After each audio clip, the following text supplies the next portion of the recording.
Hello and welcome to Wrestling at Random. I'm Jeremy Deemer. And I am Adam Summers. You are in season 5 of Wrestling at Random, where if you've been listening, you know the theme is more wrestling than ever. We've dumped more and more wrestling into the randomizer, more shows, more types of shows. And what that's led to are some off the beaten path promotions that we've covered. While this week's show is not an off the beaten path promotion, it may be the most obscure television show that I know of, at least from this promotion. We're talking about WCW World Championship Wrestling. I am as big of a WCW fan as you will ever find. I was in real time, and I continue to be now. And yet I had never seen an episode of the show that the randomizer pulled for us today, WCW Prime. We've taken all the internet's wrestling content, we dumped it into the randomizer, we fire it up, it shows a show that both you and I have not seen, WCW Prime. This is from July 31st of 1995. We've talked about it before on this podcast. Remember, the entire back catalog of this podcast is evergreen content. So if you haven't listened to certain episodes, go on back. It's new to you. It's like it just came out today, just as fresh as ever. All evergreen content. And we've talked about it in the past here where I dropped out from pro wrestling. I stopped watching wrestling from 1992 to 1996. So shortly after WrestleMania 8, I dropped out and did not come back until WrestleMania 12 in 1996 for Bret Hart and Shawn Michaels. So in between there, that is my dark period where I did not see a lot of wrestling. I've gone back and filled in a lot of those gaps over the years. But 1995 WCW, that was a blind spot for me. And so definitely looking forward to getting caught up here on an episode of WCW Prime. Yeah, 1995 WCW was odd. I was watching in real time. It was the one time where I was probably watching as much WWF as I was WCW because I hated Hulk Hogan as a kid. I hated Hulk Hogan as a 14-year-old in 1995. Hogan had come into the WCW. It had changed completely. We were in that weird couple-year period of post-Hogan arrival, pre-NWO. And so it's, this was just coming on the heels of what, Starrcade 90 with Hulk Hogan against the Butcher, Brutus Beefcake, as the main event of Starrcade. So it was a rough time. WWF at this time period was... they were doing those cut rate in your house shows for whatever it was, 15 or 20 bucks. So I was able to finagle getting 2 pay-per-views a month because those are cheaper. You can listen to our very first podcast ever, by the way, of Wrestling at Random, where we talk about a 1995 in your house. But yeah, WCW just had weird vibes during this time period. Yeah, we are so close to Monday Nitro launching. Like it's right around the corner. Yeah, what's the date of this episode of WCW Prime, just for people's reference? July 31st of 1995. So we're basically in August of 95. So you are about a month close. Away. Yeah, September would be at the Mall of America show, of course, would be the launch of WCW Monday Nitro. The Monday Night Wars would ensue from there. This show does not look anything like Nitro era WCW. We'll get into it, but it is bizarre because, like you said, you're about a month away from the start of Nitro, and the in-ring segments, which are pulled from different syndicated shows other than the main event, such as it was, it looks straight out of like 92, 93 WCW TV tapings, complete with the entrance with the purple WCW flag with the yellow WCW logo. It's a weird time.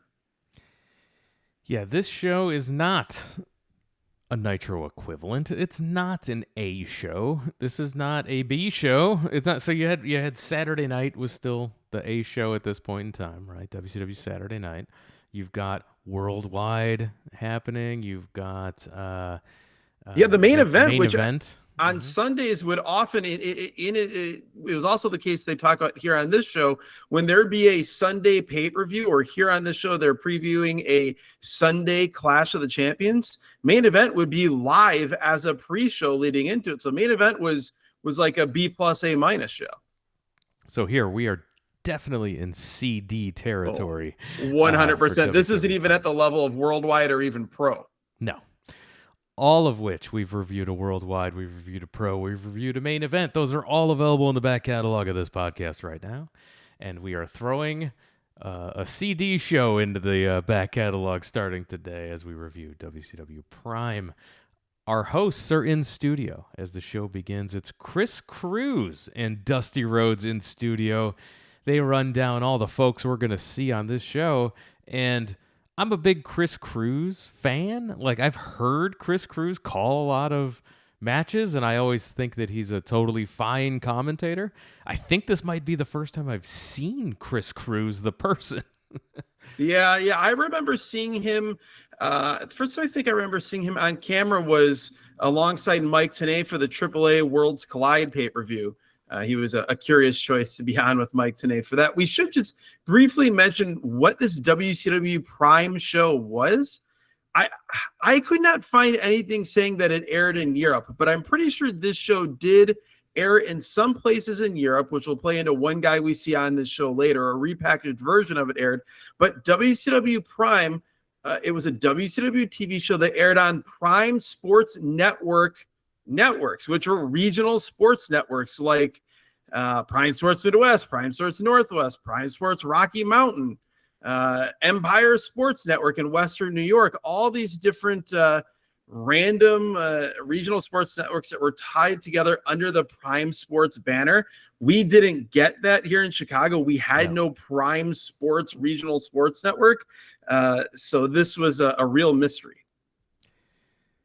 We go to the ring for our opening match, and we get the Macho Man Randy Savage coming out. Okay, I don't think you could start the show any better than 95 Randy Savage coming out. His opponent, Dino Casanova. Casanova with the lowest rent mid-90s WCW version of an ECW FBI gimmick. Casanova goes to the eyes, but gets immediately cut off. Savage drops him throat first across the top rope, hits the flying elbow, wins quickly in a squash. Macho Man wins easy. It's always great to see a Randy Savage match. Yeah, and a Randy Savage squash to start off the show. Nothing wrong with that. Dusty Rhodes, like if you're wondering what Dusty is like on this show, and you remember thinking back to Starrcade 95, the biggest show of the year for WCW and how off the rails Dusty Rhodes got at points on that show, he is exponentially more off the rails. He knows no one is watching this show. No one is listening. It's just Dusty being Dusty, which your mileage may vary. As if you're watching on YouTube, you can see the t-shirt that I'm wearing. My mileage is high on the side of liking Dusty Rhodes being ridiculous, so I find it entertaining, but it's an acquired taste. Fashion Corner on the building, as I mentioned, it is bizarre to see Randy Savage in 1995 coming out of this very sparse, looking like it's from 91 or 92 WCW entranceway with that old logo. Like we said, this feels a million miles away from WCW Monday Nitro.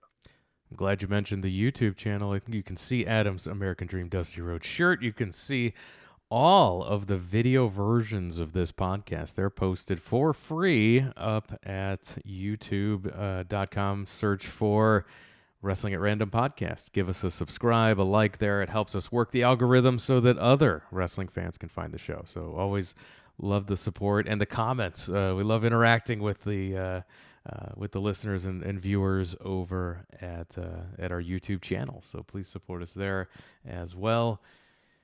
We go to a commercial break, and we've got commercials on this show. I'm excited. We've got 1995 commercials. We start with Winter Fresh Gum, icy cool flavor, icy cool breath. Some things never change. That's pretty constant. We get an Arizona jeans commercial where people are doing active things while wearing jeans in the desert. This one threw me because my notes start to say Arizona tourism commercial. Oh wait, no, it's back to school jeans from J.C. Penney via Arizona. Yep, you get them at JCPenney, of course. And then we're told about this dude who's got an itchy leg, but Gold Robert Bond cream. Robert Perot, who I wonder if he is related to Blackhawks face-off coach Yannick Perot. I'm going to guess that's no. But yes, he is scratching his legs at night, and he needs Gold Bond, which will be a theme for this show. Yeah, so let's just note it to yourself. This was an itchy leg that Gold Bond was able to provide relief for. He ended up going back to sleep. Cool story. And then after this, after the skinny geek works out, he's drinking Ovaltine because it's vitamin fortified. And this was. I wouldn't think of this guy telling me about what a great workout he got and followed it up with Ovaltine because of the vitamin fortified nature of Ovaltine. No thanks. We go back to the ring. Frank Anderson versus Chris Sawyer. Chris Sawyer is gross. He's such a gross looking jobber. Chris Sawyer is the lowest rent George South you've ever seen. He's greasy and just awful. Just hideous looking. Frank Anderson is his opponent. This guy is a big Swedish fella. He's the most Swedish looking man you have ever seen in a professional wrestling singlet. I have Frank Anderson, a little bit about him if you'd like to know. I also have some notes. I'll give some highlight notes, and you can chime in if I'm missing anything. But yeah, Anderson was trained by Brad Rangans, who we're a big fan of him on this podcast. A man who seemed to make many appearances on this podcast in the first 2 seasons, and that has been away for several years. Yes, Brad Rangans trained him, and he made his debut May of 91 for the AWA. My birthday. I turned 10 years old when this man debuted. We are soulmates. He also wrestled for New Japan, teaming with Rangans. So that's the extent of the background I did on Frank Anderson. Yeah, he did a tour for New Japan in 1991. He worked one match for the WWF against Red Tyler in Paris, France. In 1994, he signed with WCW. He got upset victories over the likes of Booker T, Stevie Ray, and Alex Wright, and then retired in late 1995. He was a guy that they signed.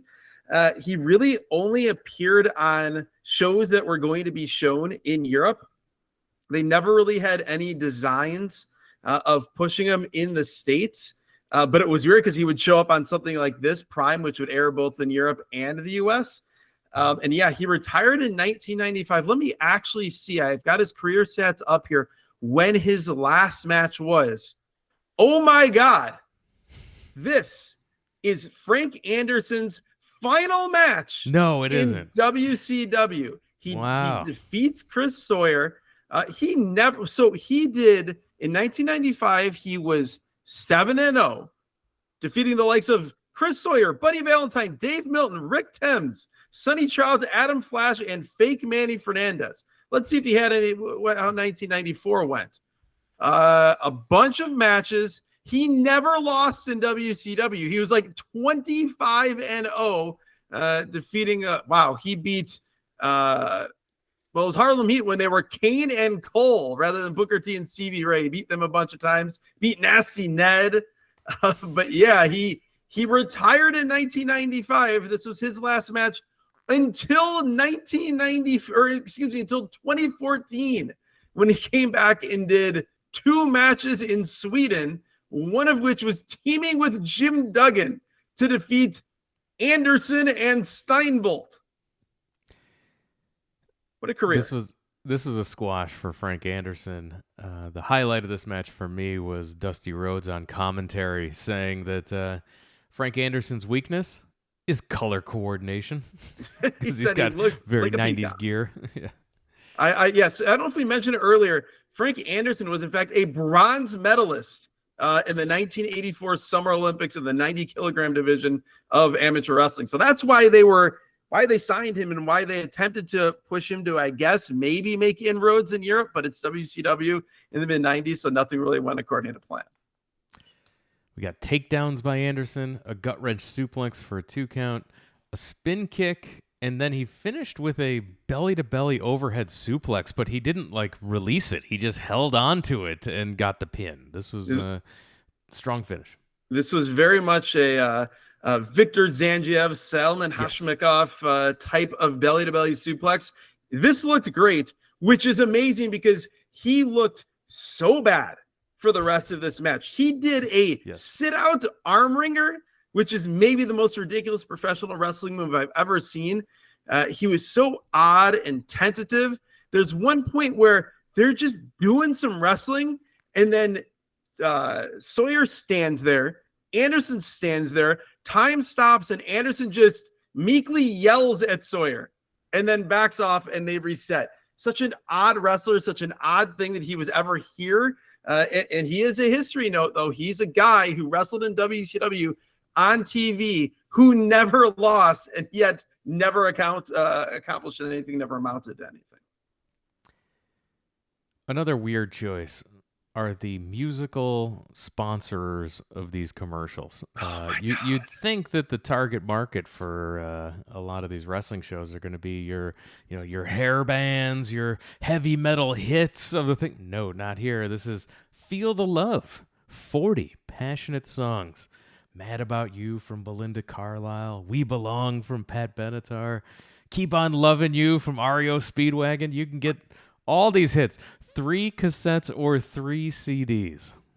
I love that we noted different artists each. You noticed the ones I said, John Cicada, Wilson Phillips, Richard Marx. I would define this 3-disc set as music to get your haircut by in 1995. This is when you went to Fantastic Sam's and got a haircut. This is what was planned. Yeah, this is every trip to the grocery store that you've ever had. Yes. There's also a commercial for a TV show called On Pit Road, which is some racing show. I would have been hyped for this. This looked like a repackaged version of like a NASCAR, or even more so like full racing world show that would have aired on TNN. It was the same TNN voiceover guy here. But yeah, I would have been setting my VCR for that as a 14-year-old. We go back to the ring. The WCW TV champion is here. It's the Renegade. He's the WCW TV champion. He's taking on Bobby Starr. I did a little research on the Renegade. Oh, boy. For a brief period, this man was being groomed to be one of the biggest stars in wrestling. Dave Meltzer, Wrestling Observer newsletter, reports. This period did not last long. His wrestling career was hardly notable. His name was Richard Wilson. In 1995, Hulk Hogan and Jimmy Hart were looking to bring the Ultimate Warrior back to WCW. The same 1995 we're watching this show right now. When Jim Hellwig, who's the Ultimate Warrior, he wanted $2.5 million per year, WCW balked.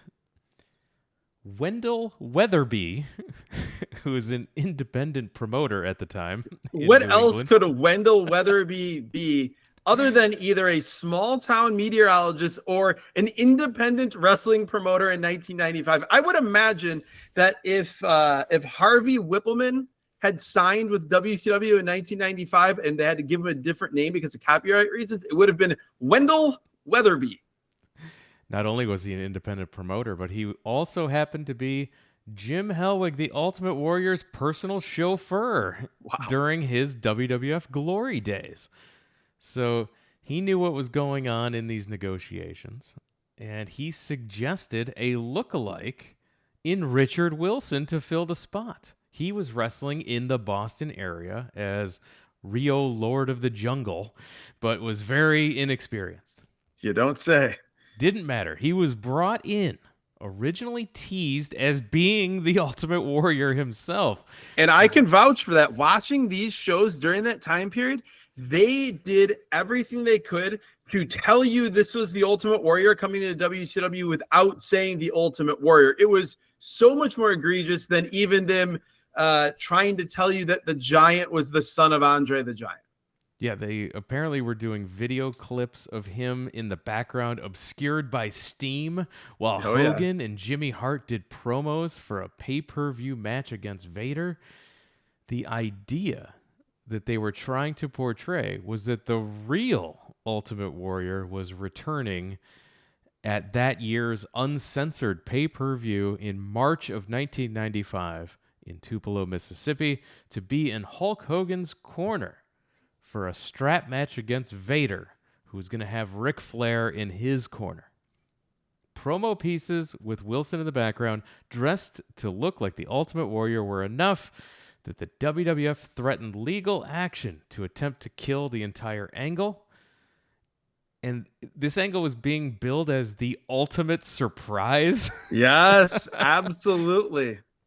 Yes, this highlighted what at the time was considered something of promotional fraud. Something of promotional fraud, meaning promotional fraud. With entrance music made and ring costuming like Warrior had in WWF, he was told to mimic all of the Ultimate Warrior's mannerisms, including no-selling spots, dancing comebacks against the top heels in the company like Flair and Vader on early shows. He had RW on his tights, which was originally going to be his ring name, the Renegade Warrior. But the Warrior part of the name was dropped after legal threats from the WWF, which owned the Ultimate Warrior name. I thought maybe it was due to legal threats from Chris and Mark Youngblood, the Renegade Warriors, who we saw in that Clash of the Champions several years ago. The RW stayed on his tights since it was his actual initials for his real name. But the Renegade was picked from the popular TV show of the same name at the time, starring Lorenzo Lamas. So that's how they named the Renegade. The WWF legal department scared the Warrior out of WCW, and he became simply known as the Renegade. One time, at a worldwide taping, they decided to put him in the ring with an experienced star to carry him before losing. That man's name? Steve Austin. Stunning Steve Austin. The match was said to have been horrible, since Renegade was not ready for a match of more than 2 minutes on a major league stage. And on this night, Steve Austin was no miracle worker, to the point of it being perhaps the single low point of Steve Austin's career. And this is a man who lost in like 5 seconds to Hacksaw Jim Duggan to lose the U.S. title and leave. Yeah, and if in 94, 95, if Steve Austin, that era of him, cannot get a good match out of you, the problem is you. His win over Austin was followed up with wins over the likes of Arn Anderson and Paul Orndorff. By the time he won the TV title from Arn Anderson on June 18th, 1995 at the Great American Bash in Dayton, it was already too late. He was practically booed off the beach when he beat Orndorff at the Outdoor Bash at the Beach pay-per-view the next month. It wasn't until September 17th, 1995, so a month after the show we're watching here, when the TV title was taken from him and given to Diamond Dallas Page in Asheville, North Carolina, in a match that Page did a real good job of carrying. He was never used regularly after that point again. He would die February of 1999 from a self-inflicted gunshot wound. The Renegade, that's his story. It's unbelievable.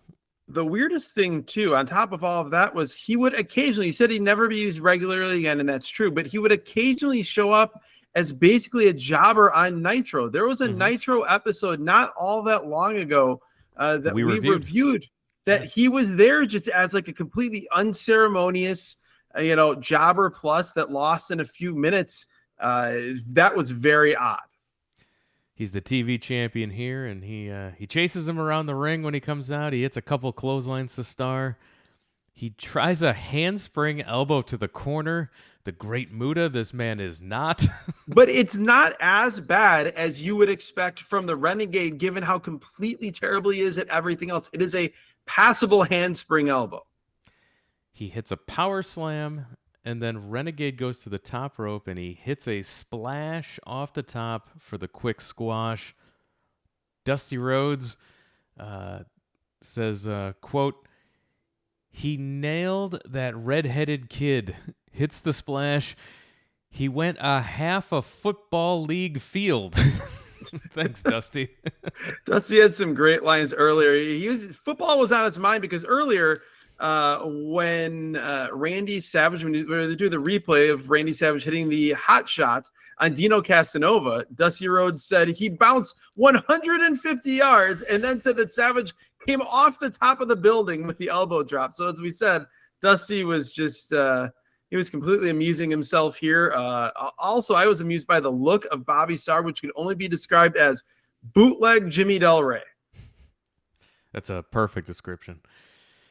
We go to some commercials. We get a very 90s Skittles commercial. Taste the rainbow. Jack Nicklaus talks about Golf Magazine. That's as exciting as you'd think it is. And then we go to the Clash of the Champions update with Mean Gene Okerlund.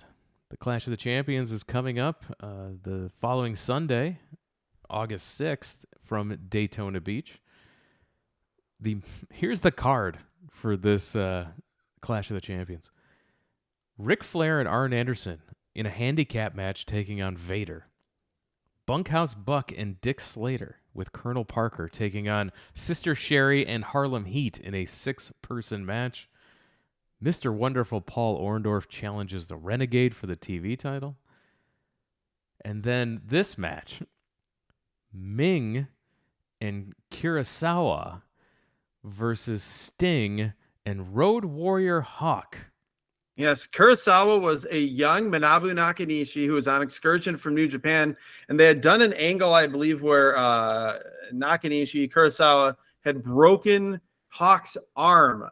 He used the Fujiwara armbar as his finisher. That happened at the end of this match. Well, yeah, at the end of that match. Yes. There you go. So Ming and Manabu Nakanishi against the, not Road Warriors, but Road Warriors team of Sting and Hawk, which I always enjoyed that when they would do that during this time period.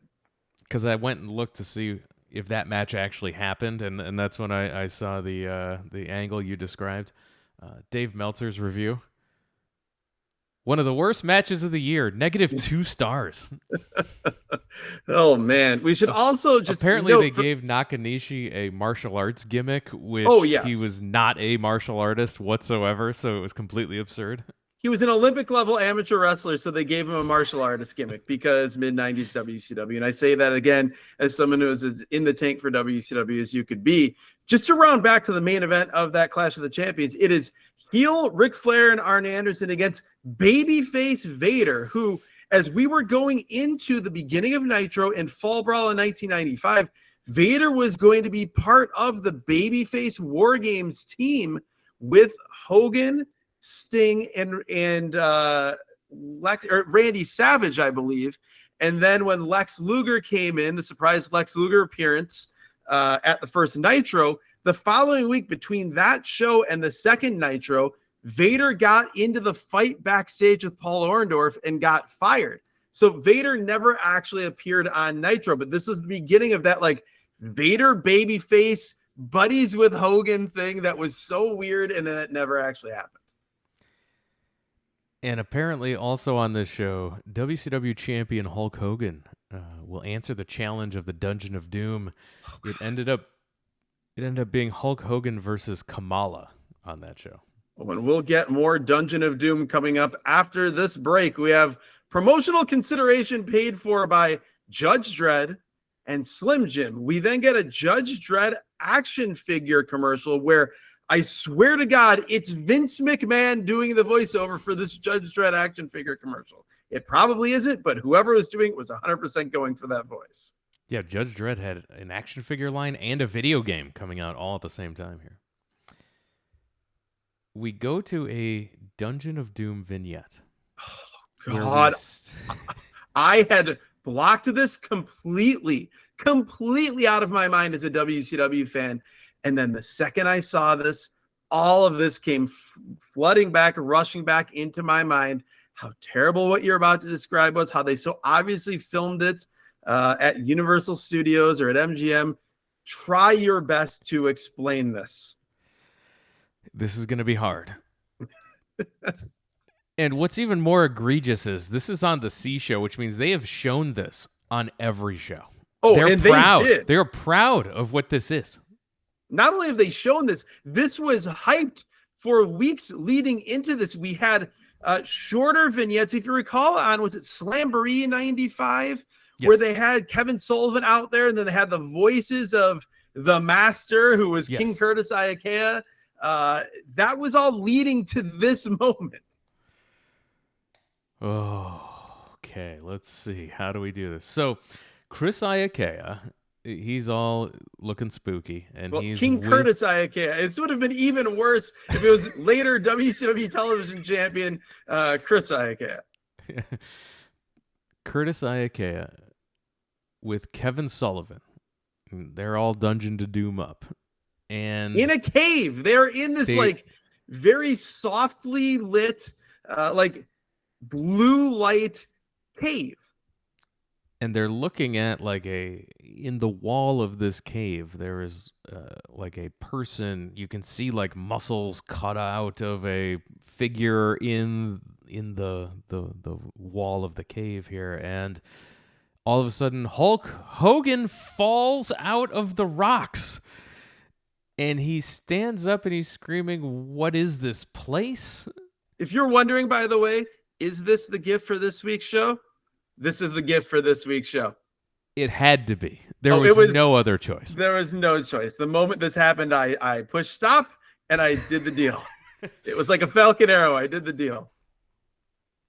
So at this point, I'm watching Hulk Hogan horribly act, screaming, "What is this place?" in this lighting, in his full Hogan gear. And honestly, if I hadn't already quit watching wrestling at this point, I would have stopped at this point. This would have been it for me. I would have quit after seeing this. How could you go on watching wrestling? It's one of the most embarrassing things I've ever seen as a wrestling fan. Again, also, as I was a hardcore WCW fan and an evangelist for the product, and this is what was happening. It's hard to really put into words pre-NWO how horrible Hogan era WCW storylines were. It's all of the worst inclinations of Hulk Hogan's creative mind mixed in with Kevin Sullivan, mixed in with Eric Bischoff. It's just awful. Yeah, I believe I texted you after I watched this, and I said this was my dark period, and I chose correctly to not be a wrestling fan during this period. I will be on my deathbed, and among many other things I will be thinking is, what could I have done during the time that I was watching this instead of doing something productive? So then there's a fake explosion, like a horrible fake explosion, and the giant emerges. Foam bricks flying towards Hogan. He falls. He disappears into the ether. And as you said, this is the first appearance. This is the first time we ever see on WCW television Paul White, the Giant. The Giant screams that he's the greatest giant and he's the one that's immortal. This is one of the worst things I've ever seen. That's the end of the vignette. Whoa, horrible. This is so bad. I was embarrassed to be a wrestling fan watching this now. Awful. 100%. You also didn't mention when Hogan is, he's walking up to and bowing up to King Curtis, who's the Master, and Kevin Sullivan, who's the Taskmaster. Kevin Sullivan grabs some like big bow staff, and then he's backing Hogan up. He's walking toward Hogan, and Hogan's like backing away, and then that's where Hogan ends up in front of the exploding wall. People talk about the Sid, Vader, Sting, Davey Boy Smith boat vignette or Cactus Jack lost in Cleveland. Neither of those are even close to as terrible as this is. I'm glad you mentioned that because people do not bring up how horrible this is enough. This No. is way worse. This is way worse than some of that stuff. Like, I think this it's is just really bad. maybe it's because like with Sting and Vader, like the exceptions, oh, it should be cool. It should have been great. Or, Cactus Jack, everything Cactus Jack does, everything Mick Foley does is great. How is he involved with something this terrible? Here it's 1995 Hulk Hogan mixed in with the Dungeon of Doom, but still it's so much worse than you could imagine, even with all those players involved. I can't believe that they watched this. They edited it down. They said, this is it. And they said, ship it. This is great. Like, I want this to air on every single television show to build my main event program. Yeah.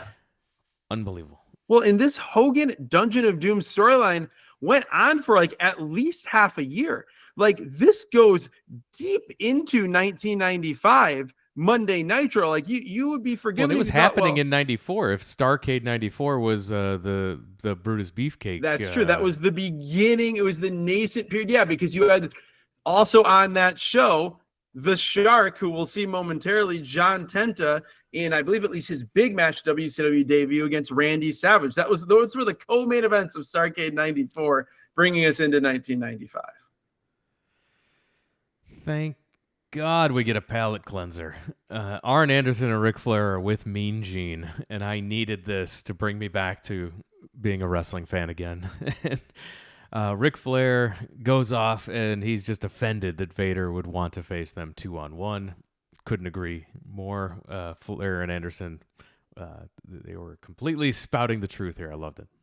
Arn was great saying the Colorado air makes you make rash decisions, and that's what you have done, Vader, by agreeing to this match. This was like, it was by the numbers, Flair and Arn, but Flair and Arn by the numbers is so great compared to anything else on this show. We go to a commercial where a gentleman is suffering from heat rash, but good news, he solved it with Gold Bond medicated powder. So many purposes for Gold Bond. Yeah, so itchy legs, check. Heat rash, check. And good news, the reason it's medicated is because it uses zinc oxide, Adam. That is how Gold Bond works. We get a as seen on TV infomercial type of commercial where the guy's would you go fishing with a lawnmower? Then why would you cut your grass with fishing wire?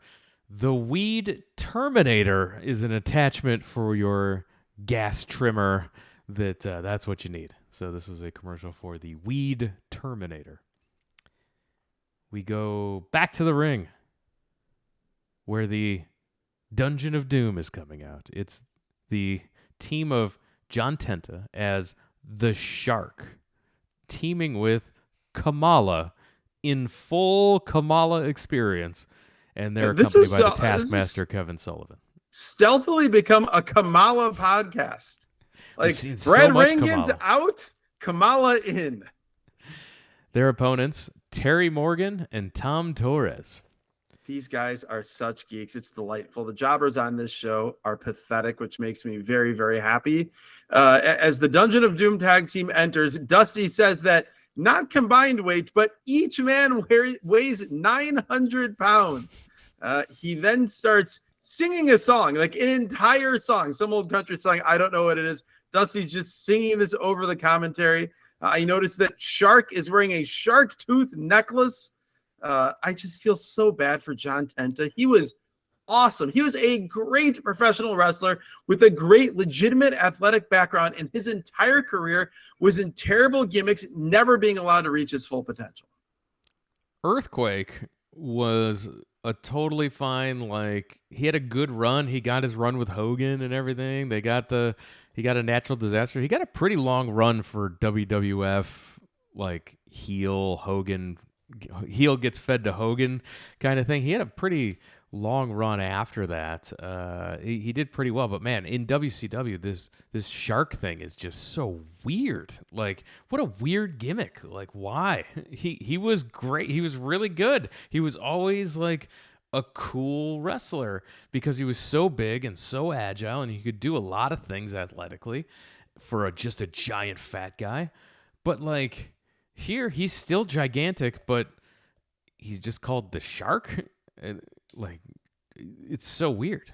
It's very, very lame. I guess my sadness with John Tenta is that the only real long run he had somewhere with any success or as being presented in a decent way was in the WWF, where it really doesn't matter what you are as a wrestler. You don't really get to show it.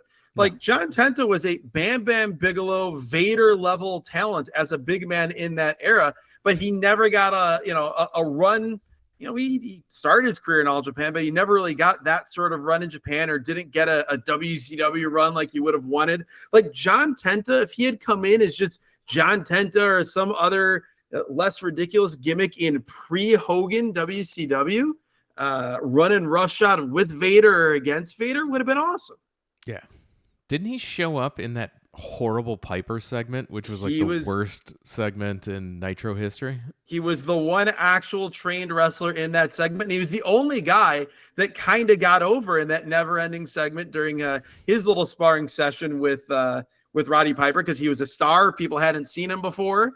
And then after that, he would show up in the WWF, I believe, as Golga in the Oddities. That's right. Yeah, just never really got the run post-Earthquake that I think he deserved.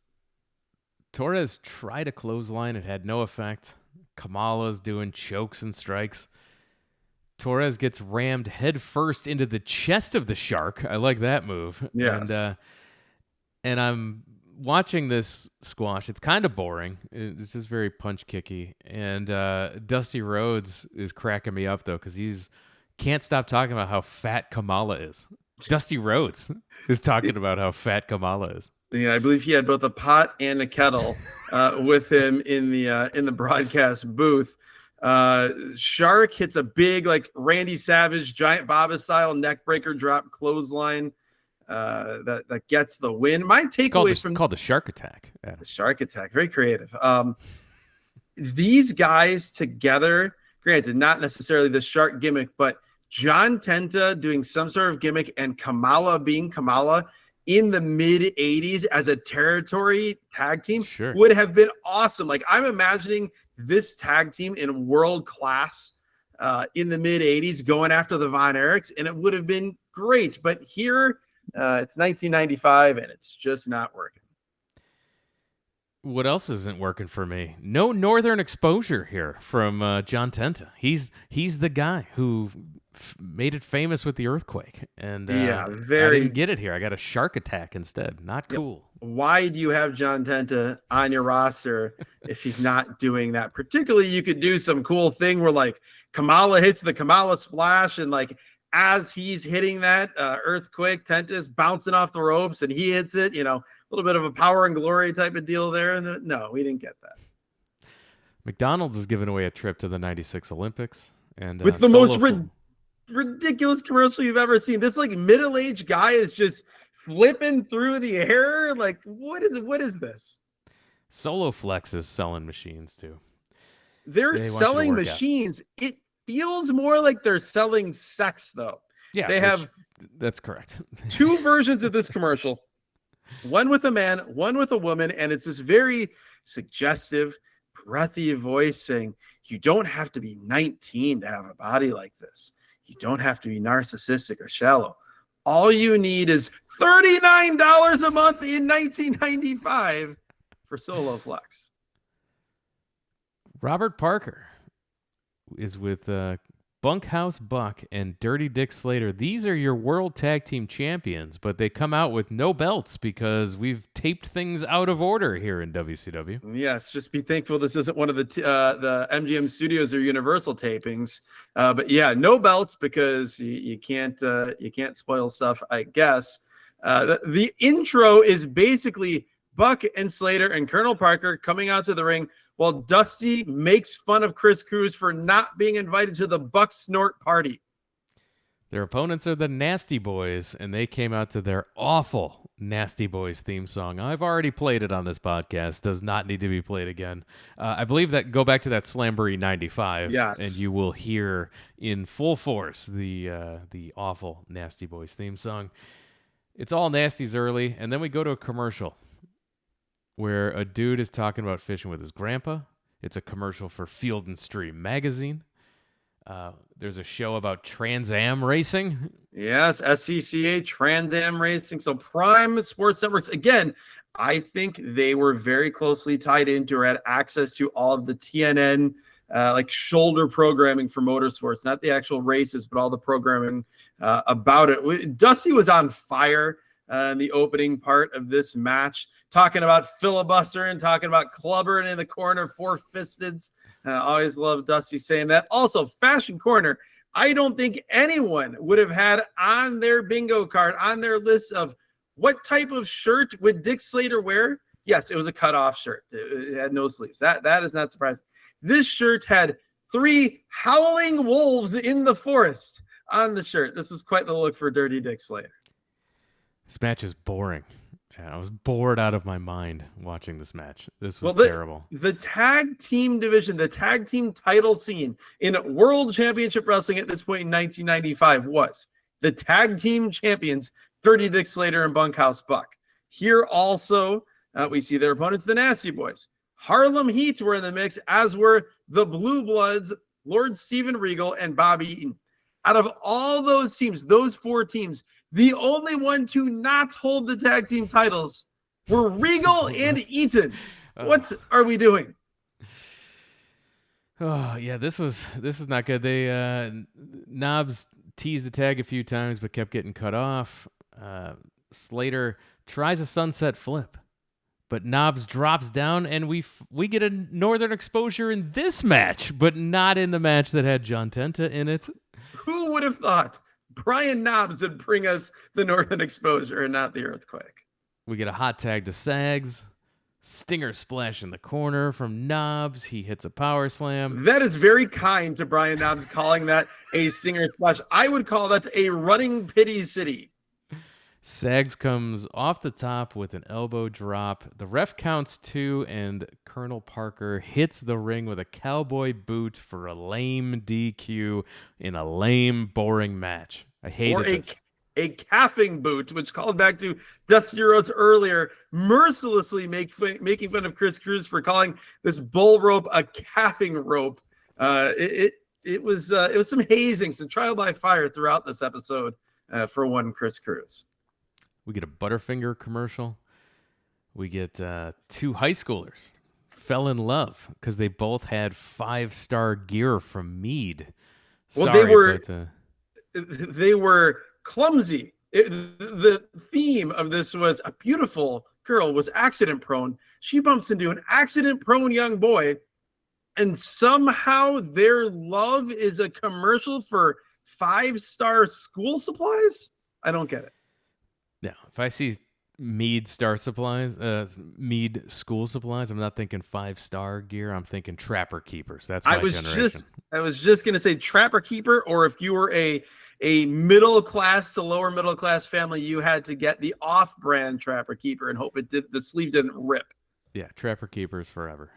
I kept my Rose Art crayons in my off-brand Trapper Keeper.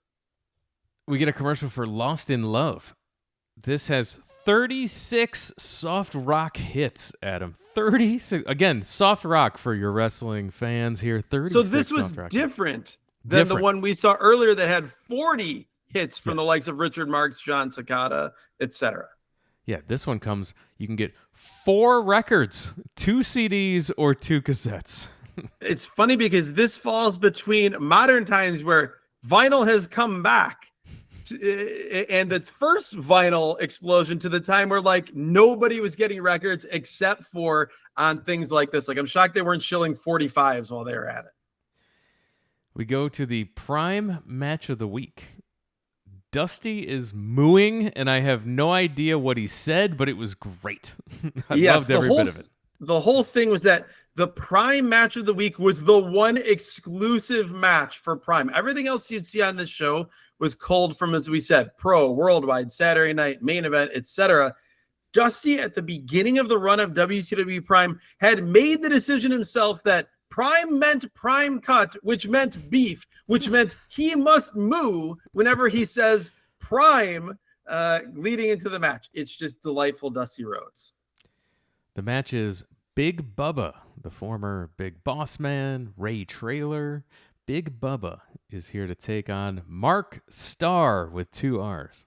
Yes, Mark Starr, who would go on to fame, if you can call it. Really, I remember Mark Starr for 2 things. One of which most people remember, which is Mark Starr teaming with a young Chris Kanyon as Men at Work, the construction-themed lower mid-card tag team in WCW. Prior to that, I remember Mark Starr from a match on WCW Saturday Night with Rick Rude, where he no-sold a Rick Rude clothesline or a forearm or something, and Rick Rude just decked this man, shot on this man, and nearly killed him. Mark Starr is the real-life brother of Chris Champion of the New Breed, who also wrestled as Yoshi Kwan. That is Starr's brother in real life. A favorite of this podcast, one Yoshi Kwan. Big Bubba always throws a good-looking punch. Love watching that here, and he's also great at selling. Gives Mark Starr a couple of spots to shine, and he does such a great job of selling as well. Big Bubba, always a good watch on this podcast. He was awesome in this match. By far, spoiler, by far the best thing we see in the ring on this show by a wide margin is Big Bubba doing Big Bubba things throughout this match. He is crisp. He is intense. He is quick. He is mean. He's one of those guys that as a kid I didn't appreciate as much as I do now. No, and whenever we see him show up here, we always look at his fluctuating weight scale, and he is very heavy here. He's sweating hard and working hard in this squash match. He hits a boss man slam called the Bubba Slam here. A huge boss man slam. This is like it's an elevated boss man slam that's like a spine buster. It's almost like the Takeshi Rikio Muso. Like this is I don't know. I'd like to see him do more of this. I love me some Big Bubba. It immediately made me think of that awesome Big Bubba Sting match from 1995. The Lights Out match, right? Yes, that was tremendous. There was so much more meat on the bone for Big Bubba Rogers in 1995 in WCW than we got. We get a Levi's commercial showing a playground, and I saw the merry-go-round, and it made me laugh. I was like, what year did they get rid of those? It was still a thing in 95, apparently. The most dangerous ride on the playground. Oh, my God. I'd rather go on a roller coaster without a seatbelt than go on those metal merry-go-rounds in your local park district playground. Jesus, I can't believe any of us are alive. We get a commercial for Clear Gel Antiperspirant. It's cool because you can click a button. You don't have to twist a thing. Yeah, I actually am a little bit angry that this technology did not catch on. The 3 clicks to get 3 different levels of the gel deodorant. This seemed like this was useful. And then we hear about a guy. He's got foot itch. So we've had leg itch, we've had heat rash, and now we've got foot itch this time. Not athlete's foot. They were very clear about this. This is just foot itch. And good news. Get ready. Gold Bond gave the itch relief again. I wonder if Gold Bond had been threatened litigation of our previous commercial promising relief from athlete's foot. But they had to be very, very clear here that it was just foot itch. We go back to Dusty and Cruz to close the show. They tease us by telling us that DDP versus Dave Sullivan will be on the show next week. Next week's main event, I assume that's the Moo Prime Cut of the Week. It is Dave Sullivan, Evad, taking on DDP. This is like still DDP in his lottery winning / losing his winnings era, post Battle Bowl victory. We also are told that we will see Kamala in action again next week. In case you saw him in a tag match and said, I want to see that man in a single, you'll get that next week. Also, Harlem Heat in action, Johnny B. Bad, Marcus Alexander Bagwell, and other luminaries. We talked about it. Best thing on this show, Big Bubba. Oh, 100% Big Bubba with an honorary mention to Ric Flair and Arn Anderson cutting that promo and seeing Randy Savage at the beginning. And what a palate cleanser I needed by seeing Ric Flair and Arn Anderson. Thank God. Because what if they weren't there? What if it rolled in? What would have been the next thing? So you would have gone from that without Flair and Anderson. You would have rolled right into the Shark and Kamala coming out. And I would have I would have turned this quit the podcast. I would have quit the podcast right there and been like, this is it. I can't do it anymore. For direct storyline progression purposes, that may have been more logical, but I could not, after having watched that entire skit of Hogan in the Dungeon of Doom in the cave, going straight to that. No, that was terrible. I think we can both say without any equivocation that the worst thing on this show, and maybe the worst thing produced by any major mainstream wrestling promotion that we've ever seen, and we're not including TNA weekly pay-per-views because that's neither major nor mainstream, but WWF, WCW, anything like that, it had to be this Dungeon of Doom Hogan cave sketch. Horrible. Yes, that is by far the worst thing. Honorable mention to that awful tag team match with the Nasties and Bunkhouse, Buck, and Slater. That was also terrible. Way too long. There's a special spot in hell for tag team matches like that. We've reviewed too many of them on this podcast that are mid-card TV show tag matches. All this, I guess, was for the tag titles. But that just tag titles were not on the line in this match. This was if the Nasties won, they might get a shot down the line, which is also completely ridiculous. This was a WCW proving ground match, I guess you could call it. This was atrocious.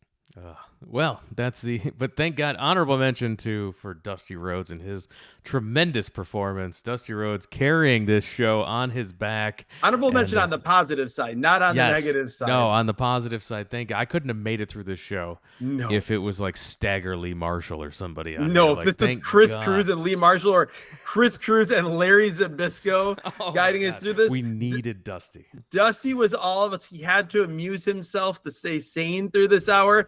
And in doing so, he brought smile to our faces as well. This was WCW Prime.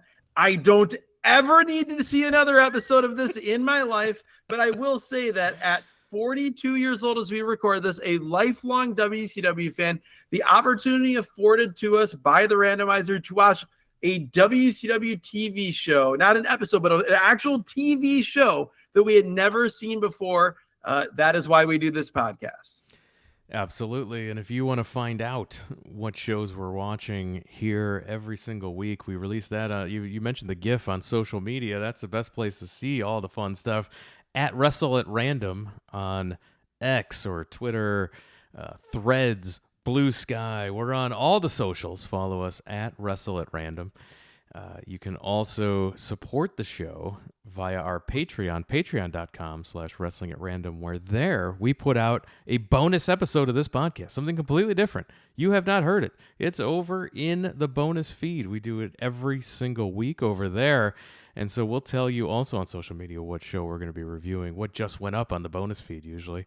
And we've got a lot of great stuff from our listeners there. You can subscribe, get all the bonus content. You can also be the randomizer, the intentionalized tier, and request shows for us to watch. All that's explained over at the Patreon, patreon.com/wrestling at random. And we mentioned at the top the YouTube channel. We really need your help. We were looking for people to go out and subscribe to our YouTube channel. Search for Wrestling at Random Podcast. Give us a subscribe there. And that's where you can see the video version. If you want to see Adam and I talking about the podcast, that is the best place to do it. And with that, we are going to wrap it up. We're going to call it a podcast. Adam, thank you for joining us. Thank you, Jeremy. And as I said, thank you, Randomizer. One is all we need, but we got it. WCW Prime is in the books. Hopefully we get something a little bit more entertaining next time. But hey, as we always say, bad wrestling shows make for great podcasts. Thanks again, everyone, for listening, and we'll talk to you again next time.